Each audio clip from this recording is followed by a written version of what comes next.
Retrouvez le débat de Smart Impact avec Veolia.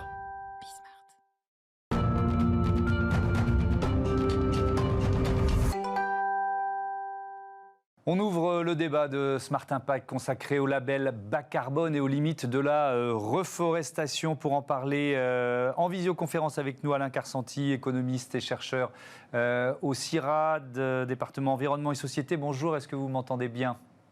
Oui, bonjour, je vous entends parfaitement.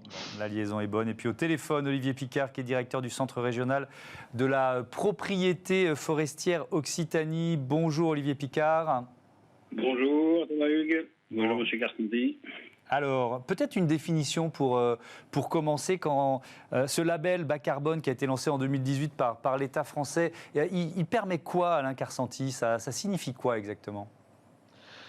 Alors, c'est une manière finalement de flécher les flux financiers d'investissement, l'investissement pour les entreprises qui veulent faire de la compensation volontaire de leurs émissions résiduelles. C'est bien précisé, c'est-à-dire qu'il est supposé que d'abord ces entreprises réduisent leurs émissions et s'il y a des émissions qu'elles ne peuvent pas éviter, qu'elles ne peuvent pas réduire, qu'elles puissent les compenser. Ce qu'il faut tout de suite dire, c'est que ce label, contrairement à ce qui existe déjà depuis le début des années 2000, ce n'est pas un mécanisme, ça ne fait pas partie des systèmes de droit à polluer, des systèmes d'échange. Ce sont les réductions d'émissions qui vont être labellisées, ne sont pas transférables, ne sont pas échangeables sur un marché du carbone ou sur des marchés du carbone. Donc il s'agit au fond de dire, on prend acte du fait qu'il y a des entreprises qui veulent faire de la compensation volontaire de leurs émissions. Et à partir de là, on décide de les orienter vers leur faciliter le travail en leur indiquant effectivement des investissements qui vont leur permettre en tout cas de compenser une partie de leurs émissions.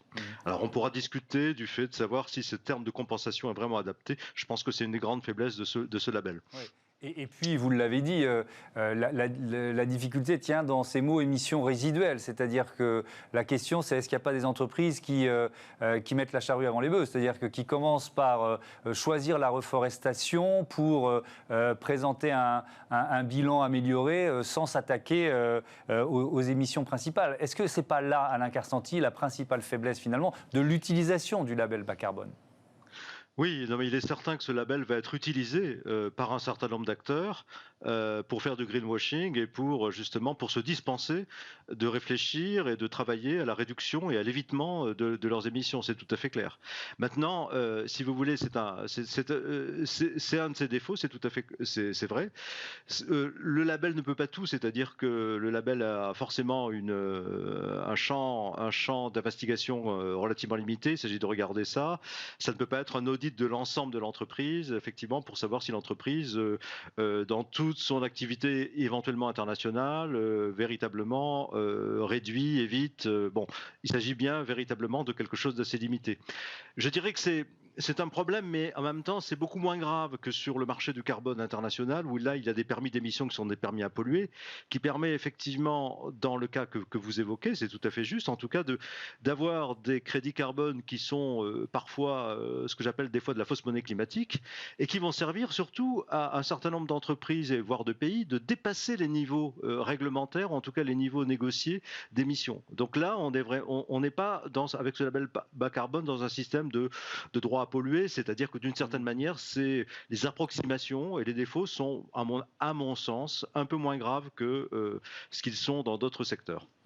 Alors, j'ai eu envie d'ouvrir ce débat parce que depuis le début de la saison dans cette émission, dans Smart Impact, il y a de nombreux invités qui mettent en avant justement leur action, leur programme en matière de reforestation. Ça ne veut pas dire qu'il n'y a pas d'autres actions préalables, mais en tout cas, c'est vraiment un discours récurrent. Je me suis dit, mais est-ce qu'il y a suffisamment d'arbres à planter, tout simplement ?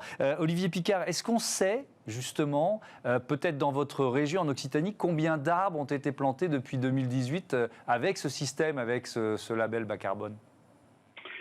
Alors, donc moi je voulais juste, effectivement, je suis en Occitanie, mais j'ai participé à l'élaboration du label bas carbone et notamment la partie forêt, c'est-à-dire les 3 méthodes qui ont été labellisées par le ministère de l'Environnement. Donc moi je voulais juste revenir, si ça vous ennuie pas, sur un point qui vient d'être dit avant. Effectivement, le label bas carbone, c'est pas l'alpha et l'oméga de la politique climatique française ou nationale. Pour moi, ça fait partie d'un nouvel outil utile, notamment dans le cadre de la transition des bonnes pratiques, et notamment pour nous en forêt. Pour nous, c'est aussi un outil d'ouverture du système forestier sur le monde de l'entreprise, mais aussi des collectivités, et de montrer l'intérêt et le rôle de la forêt et du bois vis-à-vis du climat. C'est quand même aujourd'hui un puits de carbone, dans la mesure où finalement on ne récolte pas, on ne retire pas de la forêt l'accroissement. Donc on a bien un système plutôt positif aujourd'hui, et le besoin aussi de financer un certain nombre d'actions forestières pour maintenir ce puits forestier, dans la mesure où il peut être aussi soumis à des problèmes climatiques. Voilà, donc je voulais juste, et on reviendra je pense après dessus. Alors je peux dire qu'aujourd'hui au niveau national, on est sur à peu près une centaine de projets qui ont été déposés, ce qui représente à peu près 150 000 tonnes de CO2 sur 30 ans qui viennent d'être labellisés. Donc ces centaines de projets, c'est à peu près c'est des projets en moyenne de entre 5 et 10 hectares. Donc vous plantez 1000 arbres à l'hectare, donc ça fait à peu près quelques petits millions d'arbres qui ont été plantés au niveau national. Voilà. Et ils sont relativement bien répartis sur tout le domaine national. Ouais. Olivier Picard, est-ce qu'il y a quand même, face à ce mouvement, alors effectivement il est positif, je ne suis pas en train de remettre en cause ça, la question c'est est-ce que ça va trop vite, est-ce qu'il y a des effets pervers, est-ce qu'il faut faire attention à comment on plante et je ne sais pas par exemple quelles espèces on privilégie, ce sont ces enjeux-là qui sont importants.